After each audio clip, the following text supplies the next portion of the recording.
and the boldness that you gain after speaking affirmations over yourself. The more you hear it, the more you believe that it's true. And welcome to Premier Fitness. I'm Gene Williams, your yoga instructor, and I'm here to tell you about the benefits of yoga.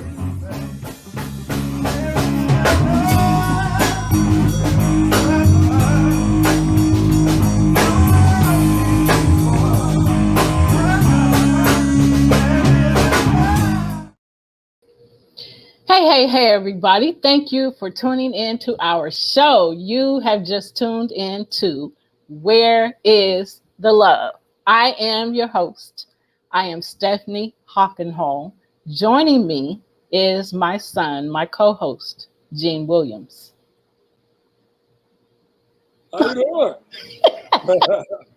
I might. Please.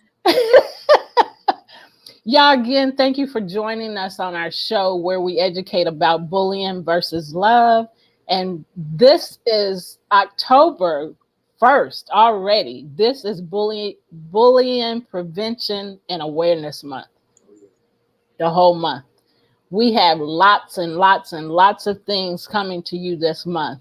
We are collaborating and partnering with so many people this month to get this education out to, help everybody understand what bullying really is. I've talked to so many people that don't understand, and so many that say kids bully and not take accountability for their own actions and admit and confess that they are bullies as well. So we are here to educate you about bullying and give you the tips and tools to navigate through the process.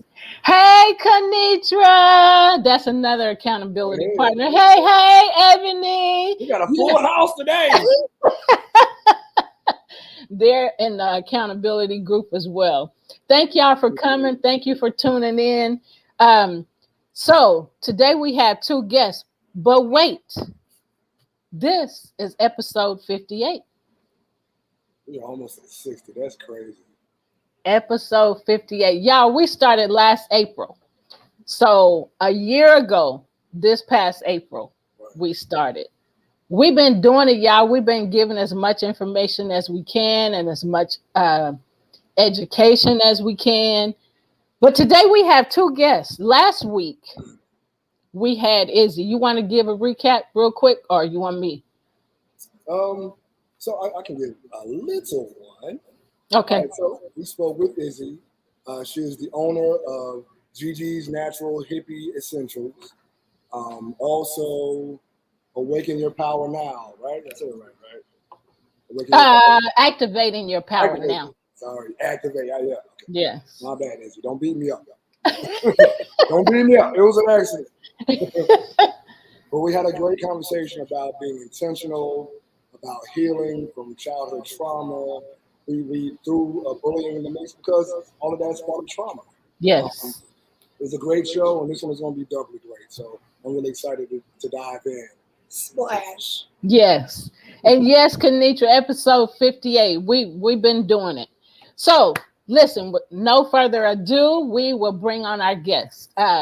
We are bringing back Izzy Sanders, Isabel Luz Camacho Sanders, AKA Izzy. That's what we're going to call her. So welcome, Izzy. Welcome back. Hi, guys. Hey, welcome back to our show. Yeah, that background, you got everything right in front of their face. Like, I figured it out this time. And also, we have a new guest that's joining us today, and we all just going to throw it together. We're going to have this conversation and this discussion, adults bullying. Listen, so we welcome our other guest, Kim Dadine. I wanted to bring y'all on separately. Hey, Kim. Hey, y'all. How y'all doing? We got a whole healing gumbo going on right now. It's gonna be tasty. It's gonna be tasty. So, y'all, we are getting ready to have this conversation about bullying. And y'all go back to episode 57. Go to the YouTube channel, Love Misunderstood Institute, and check out the conversation with Izzy last week. Adults she talked about being bullied by her parents. That's all I'm gonna give you. Go back, go back, and watch. Yeah, to the left. Reverse. Reverse. So y'all go back to that episode and watch that to hear that story. It's incredible, and how she has changed as a result of her experiences is amazing. So let's get it. Jean, go ahead and. I wanted to add something actually. So I think it's really dope if you pay attention that although you two are not necessarily in different spectrums, but you actually do a lot of the same things, like, with the intentional healing, using the so I don't want to give too much, but the salves. Then you got the aromatherapy. Like, man, that's come on now. Nice. We got a healing thing on here, y'all.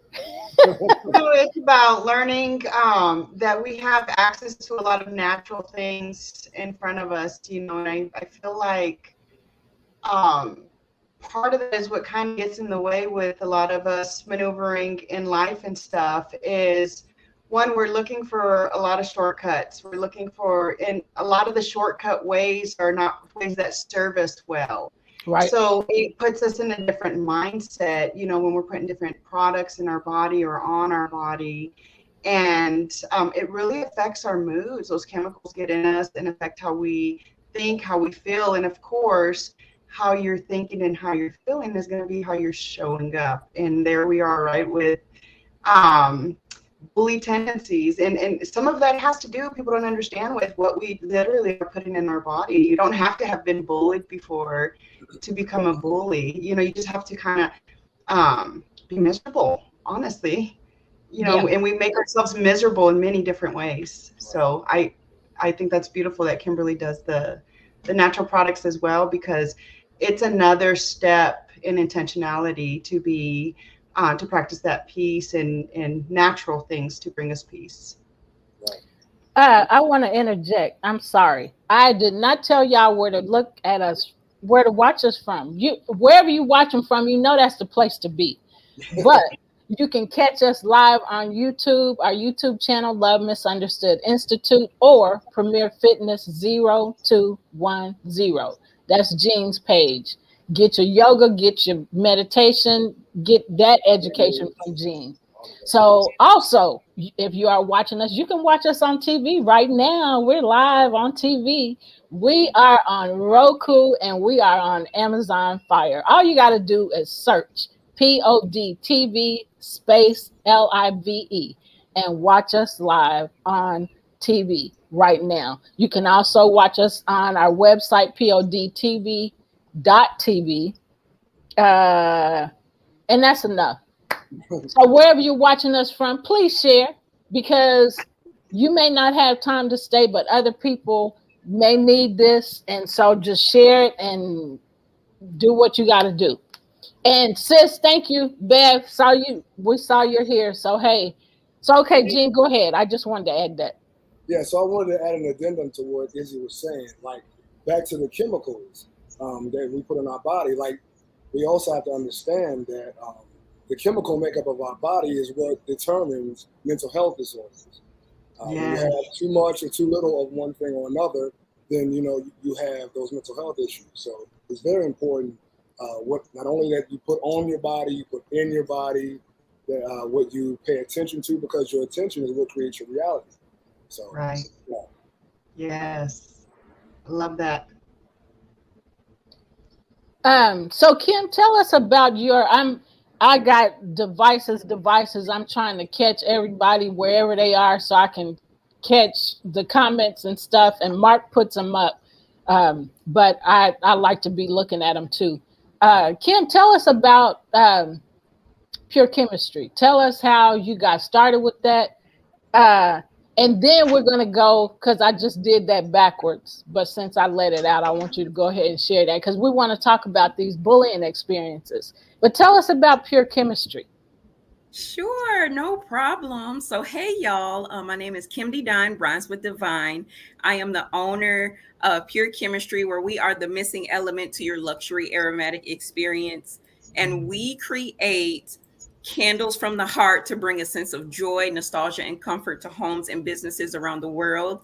And lately, my focus has been with working with those businesses, those companies, to create a experience for their clients, their employees, something that makes them feel, and it's so fitting that we're talking about bullying, but something to make them feel appreciated, something to make them feel, thought about, take that extra step, not just a pizza party and a mug that we get all the time, but actually take more consideration to show more appreciation of your employees and thank them for being a part of your company and your community.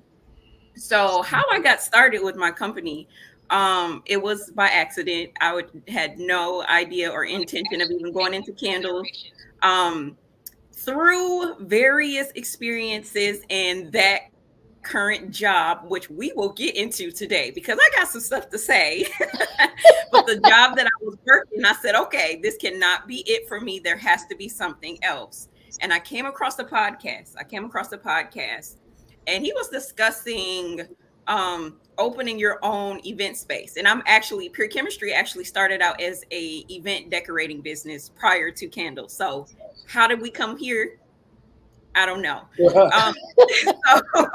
So he was discussing event businesses and buildings and things like that, and he started to talk about um, candles and how you can attach your story to a product, and people will be wanting to invest in the product, but ultimately they will invest in you. And this candle thing just kept sitting on my mind, and I'm like, I have a story actually that every single year, my mom, my sisters, my aunts, for Black Friday, we will all get up super early in the morning. It was an experience. We were excited the night before. We were all looking at the ads, and we knew in the morning we're gonna hit this place, hit this place, hit this place, and the last place we will hit is candle shopping. And so we would get our coffee, and then at the end of the list, we would go candle shopping, and it was just an experience, an experience.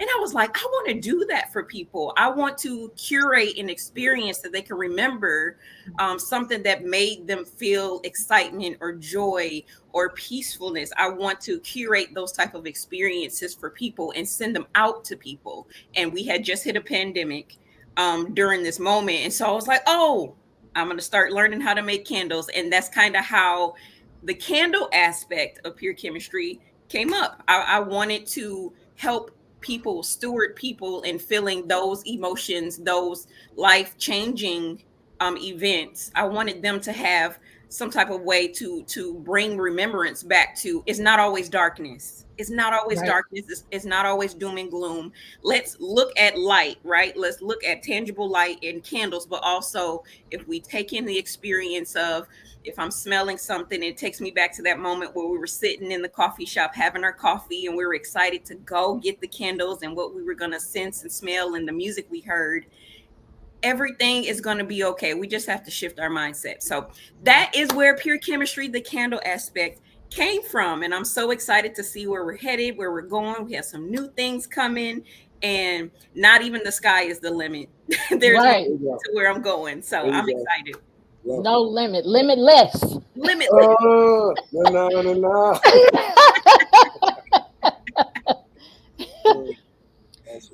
So, let's talk about the bullying experiences. What are some things?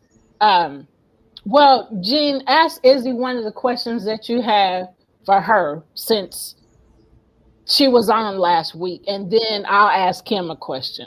Right. So I definitely wanted to go back to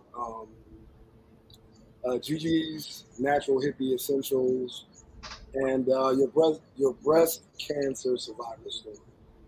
Okay. And so is your question, how did Gigi Sav get started? Right. And how it helps you on your journey. Yeah. Awesome. So like Kimberly said, totally on accident, right? I had my diagnosis in 2020, and that required a double mastectomy. So and then I opted to reconstruct. And then we had found cysts throughout my cervical area, my ovaries, my uterus. I was covered everywhere. And I actually had one on my right ovary the size of a cantaloupe. So when you know about trauma and what trauma does to the body, and everything, that's basically what was going on with my body. It was just full of undealt with trauma. So I thought I had dealt with it up here, right? Because we talked about the belief of no such thing as mental illness. So I didn't have a safe place to just authentically feel and process what I was feeling and processing.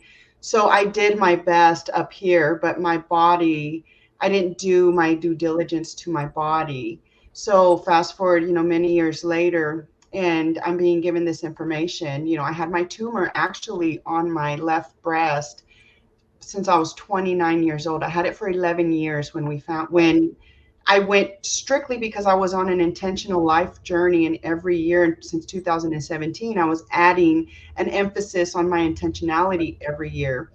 So that year in 2020, it was my health. It wasn't nutrition. The year before that was nutrition. So Spirit was showing me the difference between kind of breaking, stripping everything down.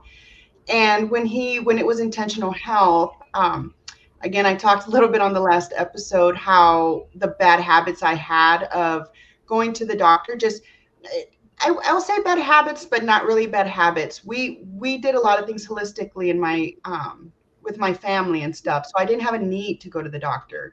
But as I got older and my husband, married, we had health insurance. My husband would always say, "Go get your checkup. You have insurance."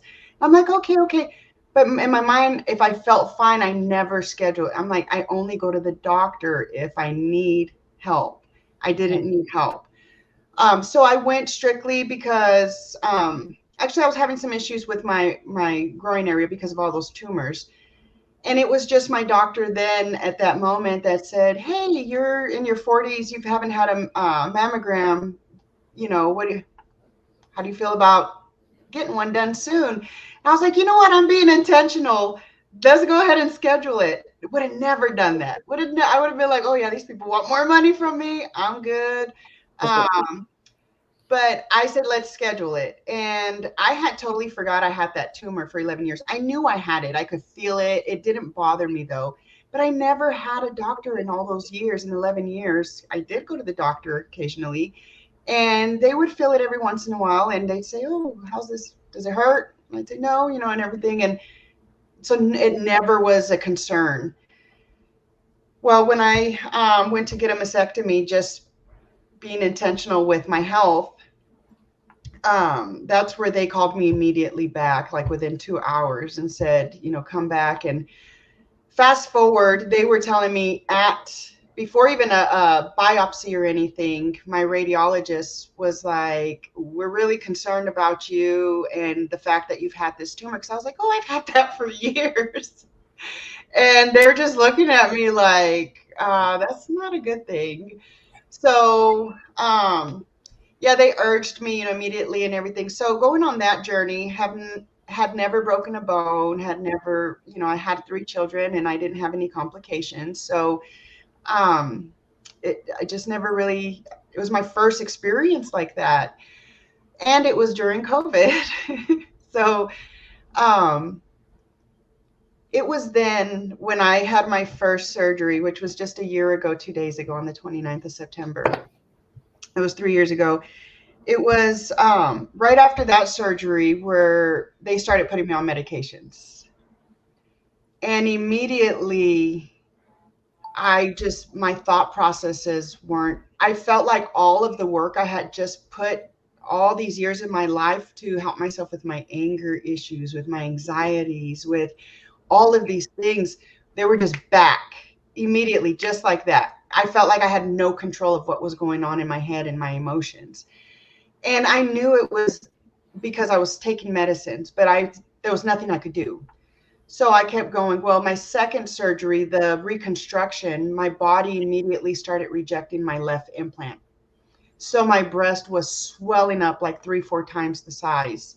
It with fluid and it wouldn't drain. And my mom, she's Gigi, she makes the salves. She's been making salves for a long time. At that point, she had been making salves for about 10 years and, different types of salves. And she had just made the recipe that I sell now, the green healing salve. And she was telling me, use my salve, it'll help you. Use my salve. And I would, because of a lot of trauma we have and everything, the respect, right? It just wasn't, I guess I didn't trust her still. And I was like, Mom, it's not fibromyalgia, it's cancer. Leave me, like, come on. She was frustrating me. Well, it was 4 weeks. I was prepping for my last surgery, which was a full hysterectomy. And man, I was just going downhill mentally. I was going downhill. It was draining me, just everything that was consuming of me, of energy to just nurse this left breast. And it busted twice, where just fluid just started coming out everywhere. And then it just built back up. Well, I finally got to the point leading up to the week of my last surgery. They weren't going to do surgery on me if I didn't take care of this issue, because it was an open wound. So I told my mom, please I need anything now. Like, I was at my wit's end. And she rubbed my body, my torso, my armpits, and my back with that healing salve. And within 24 hours, my body absorbed the fluid. Wow. The problem was I waited too long. So because my skin expanded and relaxed, by the time it just settled, it just started ripping in multiple places. So my implant was actually exposed. So they took it out immediately in a couple days and after that and stuff. But that was when I was like, whoa. And it was so much going on, right? God, it was so much bigger than just that.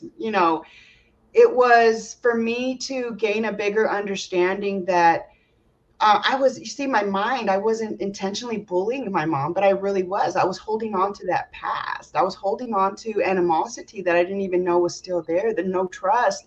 And I thought, how could God use her? I wasn't saying this, but I think subconsciously I was thinking it. Why would God use her to create something so useful and valuable to people? Because she don't care. You know what I mean? She don't like people. She don't care about. This is her. She does. I believe her actions show she does. She's just very damaged. And so God was really working on me. He was like, girl, I'm trying to tell you, I'll use any and everybody. Yep. Everybody has a purpose. And it was all for me to take note. It was not anything, I was like, whoa, yeah, you're right. Even my mom has a purpose. And that led me down, well, my dad must have a purpose too, and just that wanting to know, wow, I knew I was nobody special because I was bullied so much, and I believed that. But if I could believe you could use me, well, shoot, I came from these people, which means I'm an extension of them. There's good in them as well. And maybe I can be one of the first things to show them that they did create something beautiful, but I had to believe it first. So that's where, my mom's on Social Security. She's disabled, and she just, she's still really stuck in her traumas. And but she always was saying, leading up to my cancer, I wish someone would invest in this. They could do so much for so many people. I wish someone would invest. And I'm like, Mom, don't nobody got money. Like, stop walking around saying that until you're ready to invest. And it was right after that where God was like, all right, now you're going to go show my people what my plants do. And I'm like, oh, I'm the one investing? I was like, the pandemic money.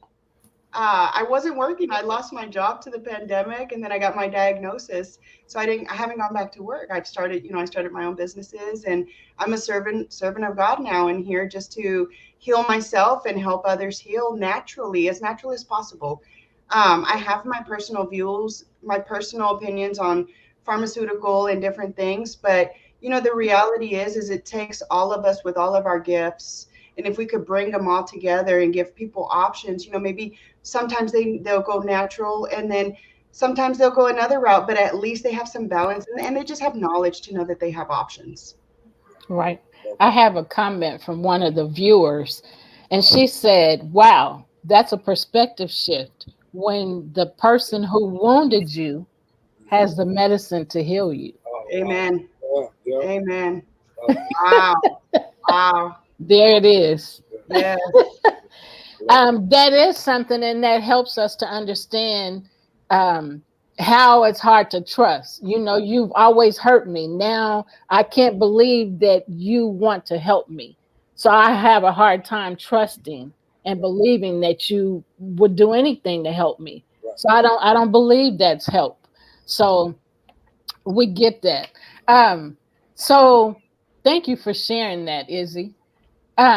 Kim, when you read the different types of bullying, um, what was your thoughts? What are some of the things that came to mind for you? Before I go to that really quick, I want to make a comment on Izzy's because I feel like I don't want to blow past that Okay. the very person that harmed you is the one that's going to help you, but you had to be mature enough in your mind to receive. You had to get to that point, and I think a lot of people miss that, and they automatically think, well, if they're gonna help me, then they have to be the ones to apologize. And not it's not always where the person that brought harm to you or hurt you and your feelings are valid. They might not have the capacity to know that they need to apologize, but we have to be mature in ourselves to still receive our help no matter what it looks like. So it just resonated with me when you said that, because that's so true, that the other person just may not have the capacity to know. Like you said, she may still have her traumas or whatnot, but we still have to accept people for where they are and still receive our help. So thank you for sharing that story, because that just made a lot of more things click in different situations. But so That's good. when I read the list, I said, "Uh-oh, I gotta go to therapy. Gotta go to therapy. We got some more stuff to talk about," because it was so many different things, just light bulbs going off in my mind about the various jobs that I've had. And I didn't recognize back then that it was bullying then. And I was just sitting here like, I was sitting at the table and I was going, and my husband was like, "What's going on in there? You all right?" I said, "I'm getting angry. I'm getting angry."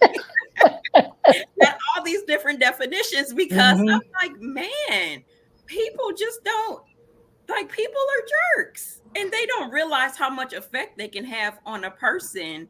And then if that person carries those things from that job to the next job, it piles up. And I Yes. think that is part of my story. In part, I talk about it partly in my book, Reaction of Grace, Journey Through My Butterfly Exodus, is that so many I allowed so many different things to pile up on me because I stayed silent, because I was afraid to speak up for myself, because I didn't want anybody to get angry. And so, man, I have 3 solid jobs where I'm like, oh yeah, that was definitely narcissism, that was definitely overt. Like, the list went on and I'm just like, oh my goodness, oh my goodness. But at the same time, because of those instances that I were able to actually put a name to, it then caused me to realize that because of those different things, it then caused me to self bully. Yes. Mm-hmm. And I didn't Yep. realize that until I started going through, and I'm like, oh my goodness, Stephanie sent me this list. What is going on? But now that I have language, those things could be specifically targeted now, and they can not just something that's a complete just umbrella, but we can now get to each different sections. Okay, this is what this made me feel like. This is what this made me feel like. And so when I read through the list, it gave me more clarity as to what I was experiencing, but it also allows me the language to then respond with what I was feeling. Yes.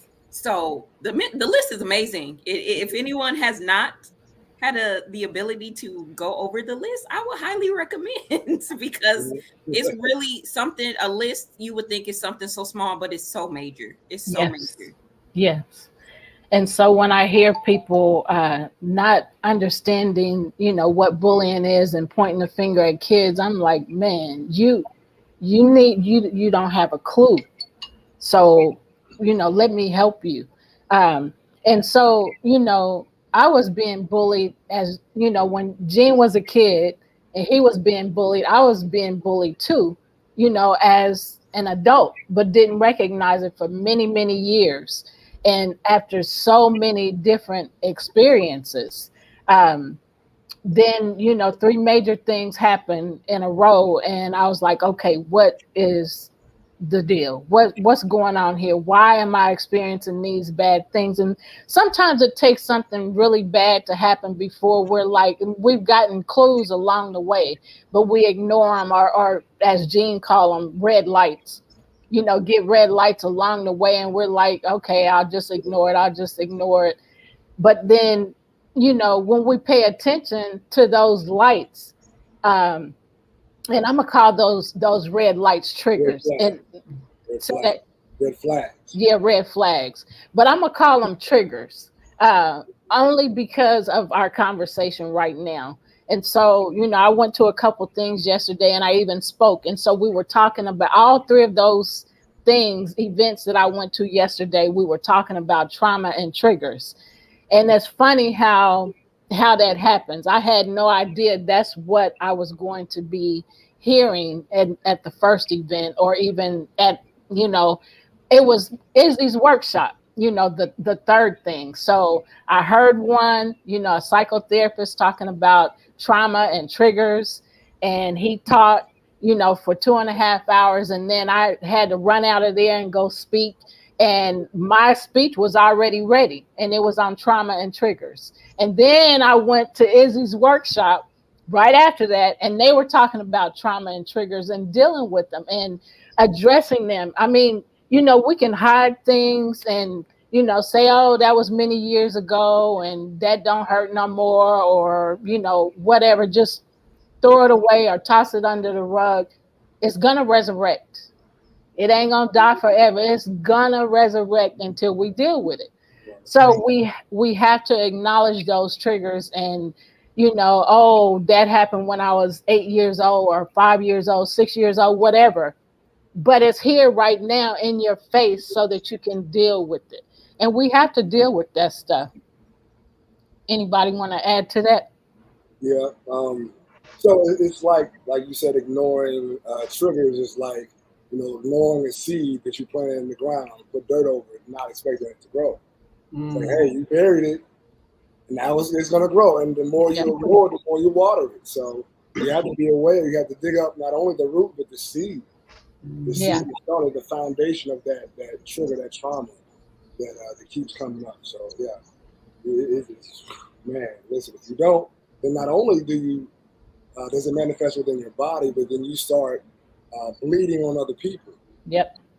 Which creates a vicious cycle of pain and dysfunction and things of that. Yep. Yeah, because you didn't deal with it. And sometimes they had no idea what the heck, why are they acting like that? What's the problem? They didn't deal with their trauma. They were triggered, maybe once, maybe more than once, but they did not deal with the trauma. So here it is, resurrecting again. Hello, I'm still here. So I want to touch on something Kim said, and that was about having to be the bigger person and apologize and stuff. But oh my gosh, I lost my train of thought. It's gonna come back to me in a minute, but yeah, let's move on. It's hard. Some triggered me, Kimberly. Just let us know when you remember, and we can pause. That's something else I learned yesterday. That's what I was gonna say. Where she asked, about. Thank you for reminding me of the pause of the breath. You mentioned about being willing to forgive and be that bigger person and stuff. So I had started my intentionality journey in 2017, where I just dedicated to do my life on purpose with purpose. And that was with the prompting of God saying, I thought it was my time to give up because my kids were raised and I just didn't have a purpose anymore. I didn't know why I had to stay here and suffer anymore. And it was and I think Gene will appreciate this, learning that meditation. I had to learn how to meditate. it was only by learning how to meditate, that pause and breath and quiet meditation outside of my prayer, that, that quiet time. That's where I really started hearing God speak to me very clear. And when you start answering that voice and you start acknowledging that inner voice as God, and you start responding and listening without question, things were just, it was just, like you said, more clarity and peace, and all those things I was seeking was just now being bestowed onto me. But if it wasn't for me learning how to meditate, I'm not sure that I could have heard the voice of compassion, or the voice of forgiveness, or the voice of all the things that I had to practice in that moment with my mom, that then trickled for me to take that same note with my father, and every other broken relationship or toxic relationship I had in my circle, and within my family and stuff. But it really, without that learning how, because I knew how to pray. I was just missing that quiet time outside of prayer to allow me to listen. And so I just wanted to say that, because that's a huge thing that allowed me to start taking the stepping steps into healing myself. See, I never had to, when I started just being accountable for self. Why do I feel this way? Why did I think she was not worthy? Why would I even think that?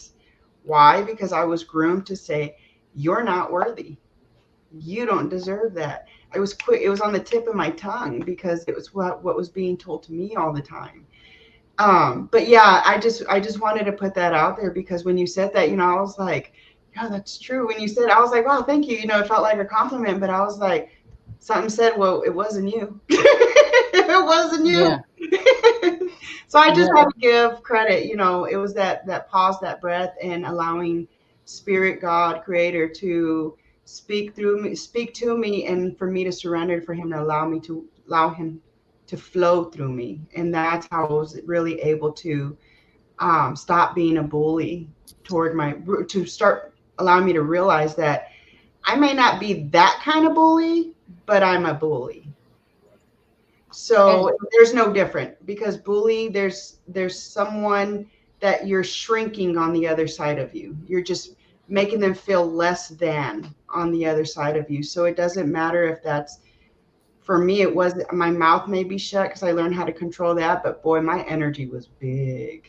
And I'm not a small girl. I'm right under 6 foot. And so when I have, my energy presence was very, and I'm still working on that, because I still get told, hey, you're so scary, and I'm like, I feel not scary at all.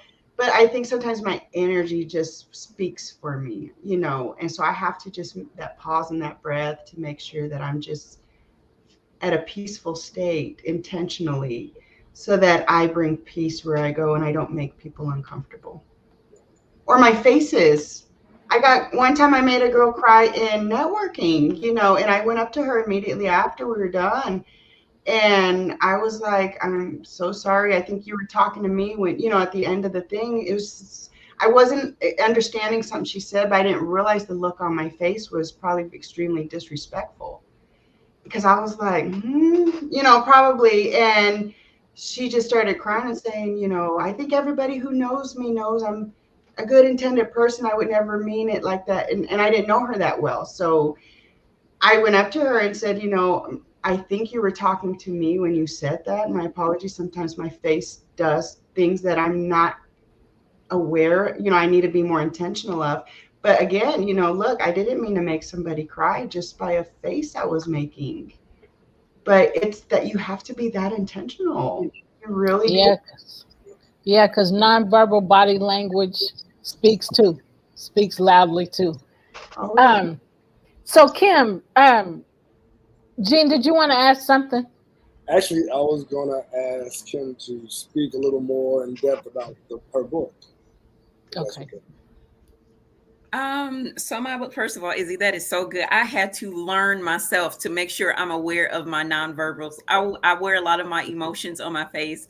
I do smile a lot. That's probably 9 times out of 10. That's my thing. But when I'm not intentionally thinking about, okay, let me smile, and I'm thinking, or I have a lot of things going in my head, my face tend to look really serious. So I'm learning. With the help of God, child, listen. To intentionally make sure my face isn't looking really serious, but to relax my face. So that is great. But my book is Reaction of Grace, Journey to My Butterfly Exodus, right here. And Yeah, yeah. the cover is so intentional. God showed me this cover. I have a deep love for butterflies, and not only symbolizes transformation, but for me, it has a connection of I lost my grandfather in 2008, which happens to be the year that I graduated as well. I'm going to be 34, so yes, I'm a little young. But every day on my way home from work, a butterfly would fly over my car. And so I would just like, why do I keep seeing these butterflies? I've always loved butterflies, but butterflies at that time became a deeper meaning for me.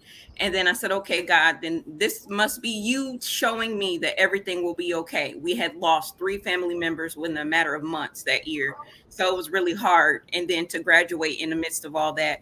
So this is a picture of a butterfly going from a caterpillar into the chrysalis and then emerging into the beautiful butterfly. That's my life story.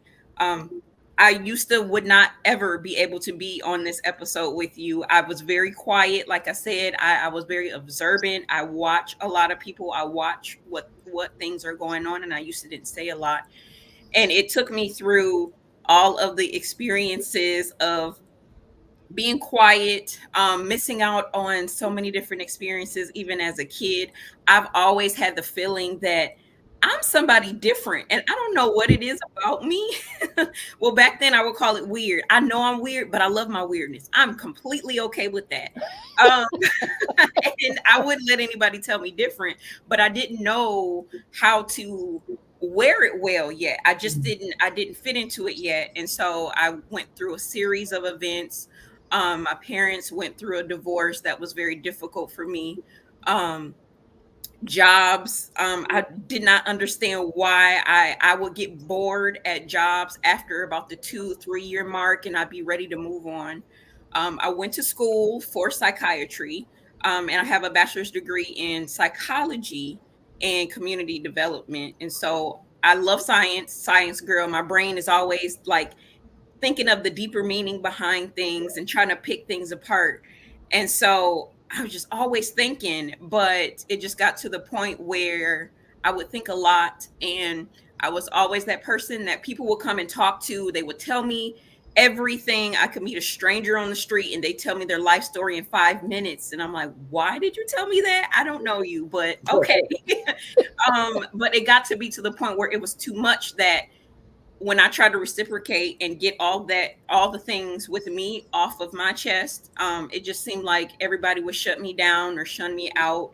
My voice wasn't loud enough to be heard. And so I started to hold it all in, to the point where I had an encounter with a group of people. We were having a conversation and they were bringing up my parents' divorce, and it wasn't anything really, like I just didn't feel like talking about it, and they didn't respect what I was asking of myself and my boundary, and I burst into tears. And at that time I could not explain why I was crying. And it was in that moment where I told my husband in the bathroom, because they sent my husband in after me. I said, I think I need to go to therapy because I need to figure out what this is. I don't want to do this again. And from then on, I went to therapy and began to unpack and purge years and years and years of things that I've observed. I didn't recognize that I was looking at patterns within my family. I said, how did I become so deep at a young age? This is crazy. But it took therapy for me to really unpack the gifts that God has given me and my experiences, and to really understand that God has called me to be a butterfly all this time. I just had to grow into it. So when I knew I was weird, that was my inner butterfly saying, okay, girl, we gonna come out one of these days. We shaking, just shimmy, we ready to Yeah, the fly. We ready to news. fly. And through the process of writing this book, God has allowed me to find my voice. God has allowed me to accept who I am. God has given me candles, something I never would have imagined, but He explained through the process that, Kim, you've been a light all your life with people. It was no coincidence that these people just walk up to you and tell you their life stories because you just exude light. So now I want you to create that and put into what I've given you to send that out to people, to send that out to businesses. People need to experience that. And I said, God is amazing, because only Him would have been able to come up with something like that. Like, nobody's that smart. So this just chronicles my journey up until now of having to deal with imposter syndrome and self-sabotage and forgiveness, forgiving the fact that I didn't have to take my mom and dad's divorce personally, because I did take it personally. There's a story in my book where I say that I took it personal because that year where the divorce was initiated was my graduation year. And at the top of the year, I said, 2008, it's all about me. It's all about me. And so when I found out my parents were divorcing, I took that to heart. Like, you should have never said that. You have to watch your words. Of course, when I got older, of course, I know that it wasn't because of me. Things happen. But God is still good in the Right. and He gets the glory out of everything. Yeah. So that's what my book chronicles through. And I have some poems in there. I didn't know I was a poet. I had written poems years ago and I found them in a drawer. So I wrote my book in 2021. I wrote these poems in like 2018 and 2019, and God showed me them in a drawer and they fit the exact story that I was writing. So I compiled these poems and put them in the book as well and kind of told stories about them. So it's some poetry shimmied in there, but it's really my story of exiting my caterpillar phase into my butterfly phase. And again, like I said, the sky is not even the limit. There's no limit. So we'll see what God has me do next. And so that's what my book is about. It's about me coming into my own and having my voice now. And now you can't Amen. shut me up. Yes. Give it up for the weirdos. I can't do it, but I'm with you. Yeah. She, she It's funny said, that you I'll said hold that. my fingers. Right. But I love that you brought up being weird, because that was something I struggled with as well. Just being different, knowing that there's something different about me, and then finally stepping into that as a powerful thing. And if you really pay attention, like, the people who are the weirdos are the ones who create the lasting change. It helps the world around them evolve because you're pushing, a higher vibration, higher agenda. So it's a beautiful thing to be a weirdo. Let's keep being weird. Yes, we're innovators. We're innovators. So we're What's up here for for a the reason. Mark said weirdos rule. weirdo? We do. Yeah, we sure do. Yeah. Actually, I wanted to touch before we get out of here. I love, Kim, how you were talking about working at the mental health facility, working with kids with autism, things of that nature, and how that made you feel powerful. I'd love to hear that story. Yeah. So, like I said, originally went to school for psychiatry, and then I was like, I don't want to play God. I don't want to prescribe medication, so I pursued psychology. So that's why my degree is in psychology. But again, like I said, I'm so interested in what makes people tick. Let's dissect this. Let's go deeper. And so I ended up working at the mental health facility, and though it was one of the toughest jobs I had, it was one of the best jobs I had in terms of I got to my eyes were open to see the world for really what it was. I like to say I grew up a little sheltered and a little naive. So when I got out into the real world in this mental health facility, it made me so much stronger than what I went in, and as opposed to when I came out. And it was truly one of those learning periods where I got to not only work with people that I probably would have never worked with before, that I just didn't know. I wasn't the only person of color at this facility as a worker, as an employee, so that was amazing in itself. But the patients that we got to interact with, we had to do therapy groups, we had to do all these different type of things, take vitals, we had to make sure everybody did everything they needed to do. And um if you go to school and textbook, you're like, okay, we're going to run a therapy group like this, we're going to check off all the boxes, right? But when you get in there, it's not a checklist, it's not anything that you can utilize honestly from your textbook when you're interacting with someone that may be one way one minute and the next minute they might be suicidal, they might be extremely depressed. You can't always utilize the textbook. And it allowed me to strip away everything that I knew and to truly understand that though they are a patient, they are dealing with difficulties, they want to be treated simply as a person. Yeah. So when I walk in, hey, how y'all doing? What's up? I treat them as I would treat. I'm walking in, seeing my sister. And that made such a difference and had such a different rapport with them when you came in on a daily basis. And it was interesting for me because I started out as that textbook person. And when other textbook people came through the door, and I'm like, oh, you don't get it. I had to learn, so you're going to learn. Don't treat people, just treat them as they're humans. And I feel like I came out so much stronger.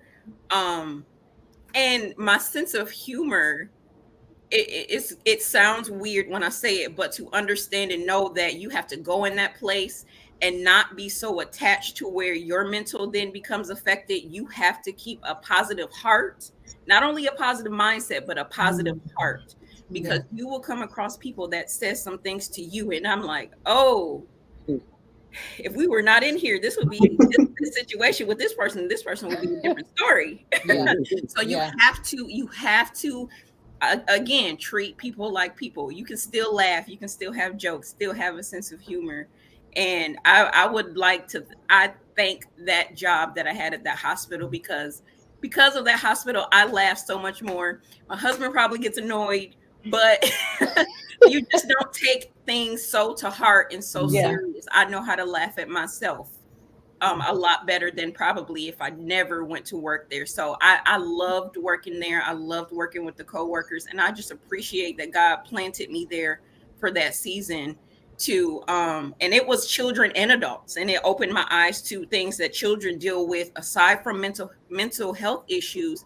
A simple issue as a child where their parents just haven't given them attention, not even dealing with the mental health stuff, but the fact that their parents haven't given them any attention. And so I couldn't stay because those things started to prick my heart, and I said, okay, I don't know if I'll last, because I might be in the corner crying or trying to take people home, and you can't do that. I'm not going to jail. So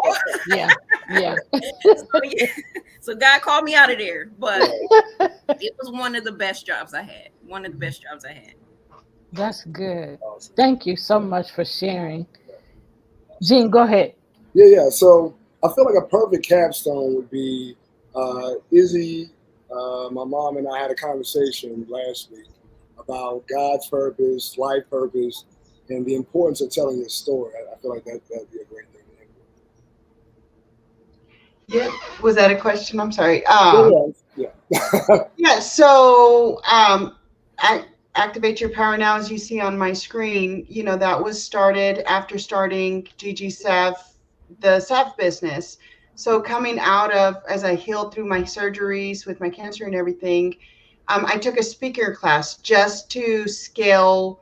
Again, this was my mom's gift to put these ingredients together. She treated herself from fibromyalgia. She's helped other people with their pains and everything. So I was like, well, Lord, it's not, I didn't even really believe in it at first. So I feel like I need to know how to sell this product. Took a speaking class strictly just to learn how to scale my business, learn my avatar, get my 30-second elevator pitch, to help myself.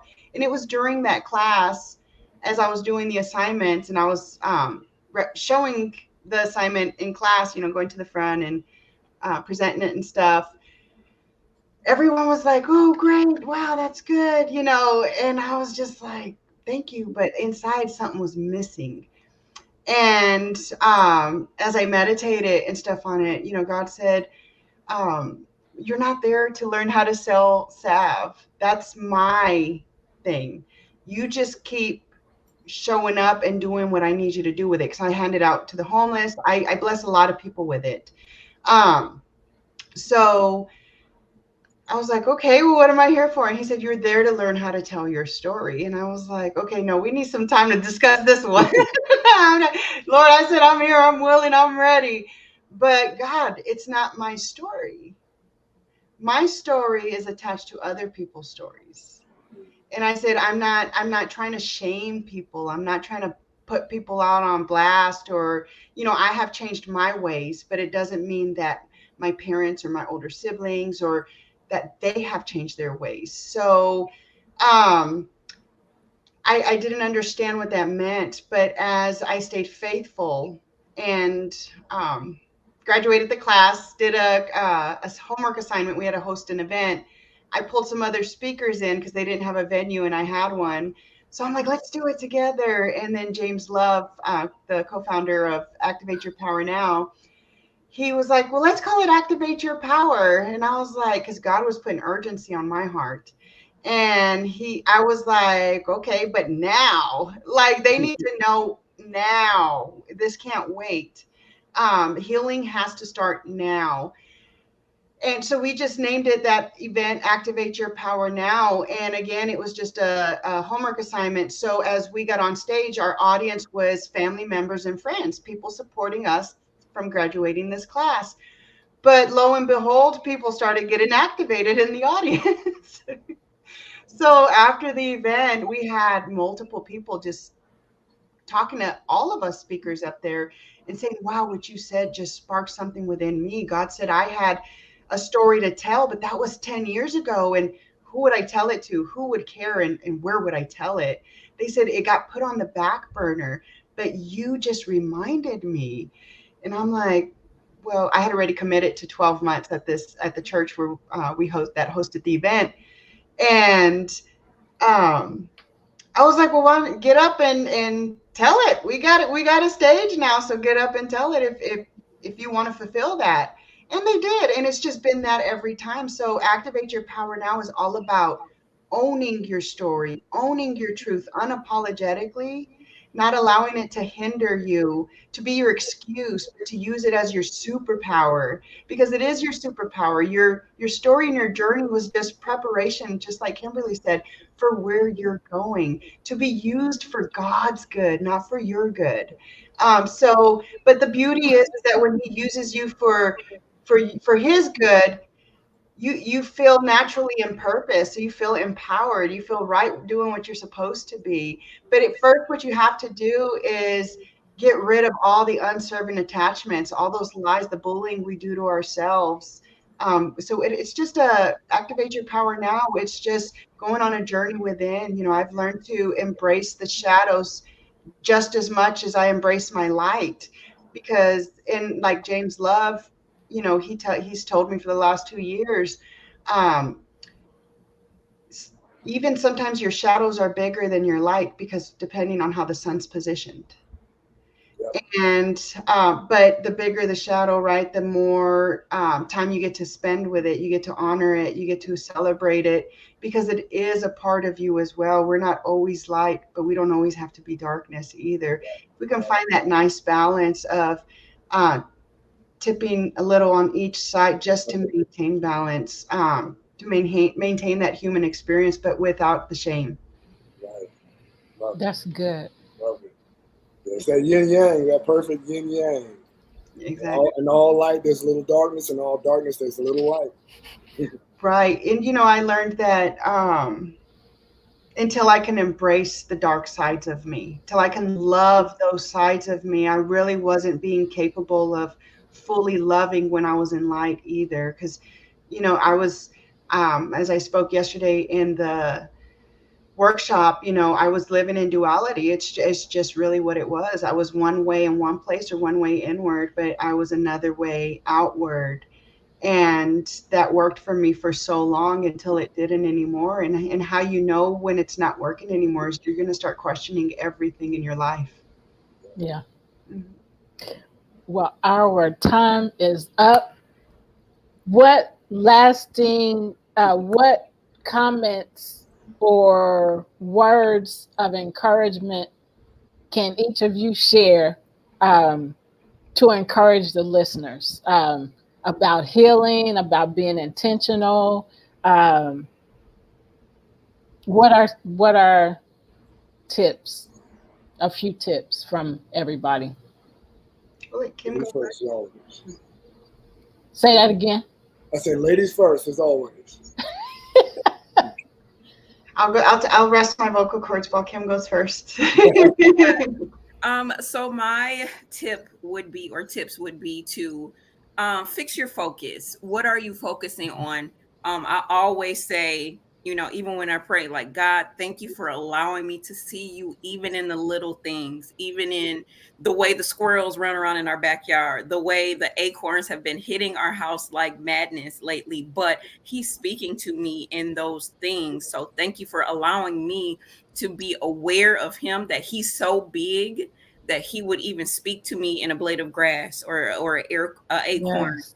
or the way that, we wake up in the morning and my husband smiles at me before he brushes his teeth. Whatever it is, thank you for allowing me, God, to see you in every little detail, because though they're little details and you might not be able to see the big picture now, those little things come together and make the most beautiful picture. So what are you focusing on? Make sure you're focusing on the light. You don't always have to focus on the dark. Yes, it's dark. A lot of times it's dark. The world is crazy, but choose joy. We have the Yes. ability to choose joy, which is a fruit of the spirit. Choose joy even in the midst of the storm. So I want to interject, piggyback on what you just said. So my tip is to always be thankful, no matter what is going on. To always have a heart of gratitude. Find something in that bad thing that you can be thankful for, because the more things that we are thankful for, the more things, grateful things, will gratitude will come to us, and that's important. So always find something in whatever it is, no matter how bad it is, to be thankful for. Have a heart of gratitude. Yes. And I would like to say, stay true to self. I learned that I am a weirdo too, and it's okay. But like when I try to tell my mom about change, right? She says, "Well, I don't know how. I'm an old lady now, and I don't even know. I don't know how to change. No one's ever loved me for who I am, so I don't even know who to be." And I'm like, "No, no, no, no. Mom, I'm using the wrong word. It's not actually change. I don't want you to change. I love you just how you are. How about we just craft ourselves?"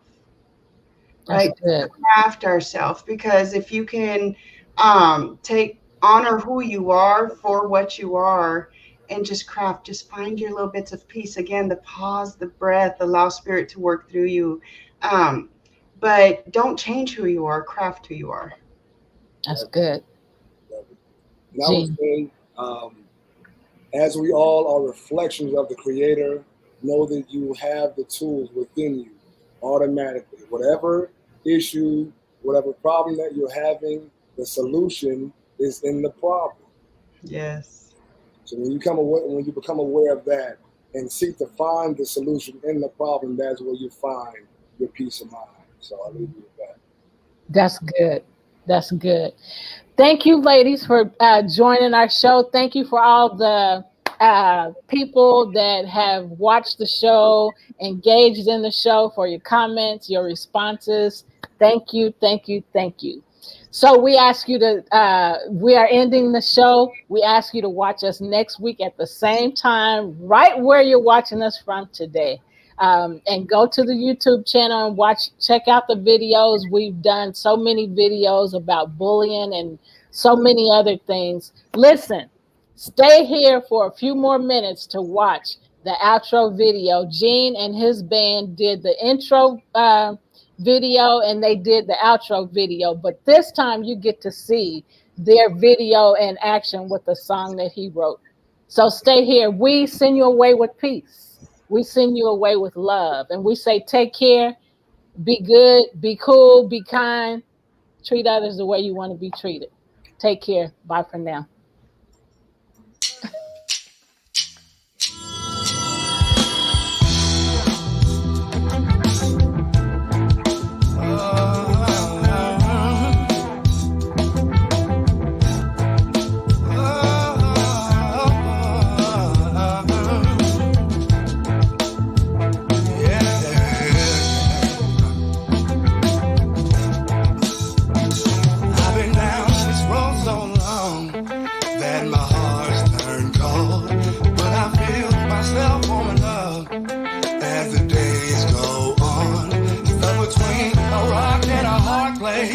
Had become a common thing, but I have the faith to move a mountain. As you'll see, won't let you take it from me. No, no, no, no, no. Won't let you take it from me. No, no, no, no, no. Won't let you take it from me. No, no, no, no, no, no. Won't let you take it from me. No, no, no, no, no. Dark clouds, catastrophes and self-doubts, but I kept my head when I couldn't see how. My strength and will make me proud. Everything falls into place.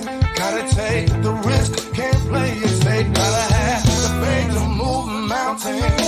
Then you'll be free. Won't let you take it from me. No, no, no, no, no. Won't let you take it from me. No, no, no, no.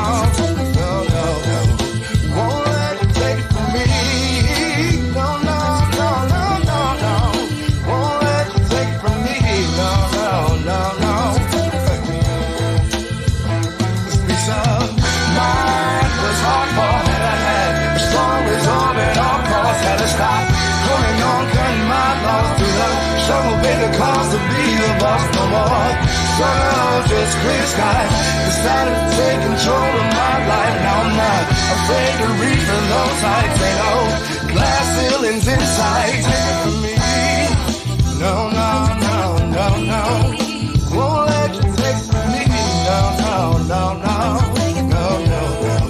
Won't let you take it from me. No, no, no, no, no, no. Won't let you take it from me. No, no, no, no, no. Won't let you take it from me. Won't let you take it from me.